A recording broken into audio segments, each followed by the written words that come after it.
El Gobierno de Aragón, en colaboración con el Instituto Aragonés de Fomento, ha presentado una nueva categoría de excelencia empresarial. Las 475 empresas que ya habían obtenido el sello RSA en Aragón podrán aspirar al sello RSA Plus, una certificación que va mucho más allá y que se asienta principalmente en reconocer a aquellas empresas que promocionan la igualdad en sociedad. Implantar medidas voluntarias es lo que pretendemos y desde luego en el ámbito de la responsabilidad social, esa sostenibilidad más allá de la medioambiental y la económica, la que tiene la vertiente social, es la que queremos desde luego abordar con esta línea de trabajo. Con este sello lo que queremos es fomentar que las empresas se sumen a esta causa y que aporten o que se animen a realizar planes de igualdad y planes de gestión de la diversidad. El sello quiere concebirse como herramienta para estimular a las compañías a que contribuyan internamente a erradicar la brecha salarial, reducir los techos de cristal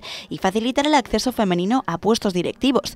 Pero además se reconocerá a aquellas empresas que muestren ejemplaridad en el estímulo del voluntariado corporativo, el apoyo a la cultura o el respaldo e impulso de la conciliación laboral y familiar. Y queremos abrir, visualizar que la cultura es importante, que apoyar a la cultura y a la parte de tu entorno en esos aspectos es bueno. Interactuar con el conjunto de la sociedad y de esa forma pues tener un papel desde el ámbito empresarial más allá del rol económico que habitualmente se les atribuye. En definitiva, generar un círculo de buenas prácticas conjuntas para construir una sociedad más igualitaria, solidaria y justa.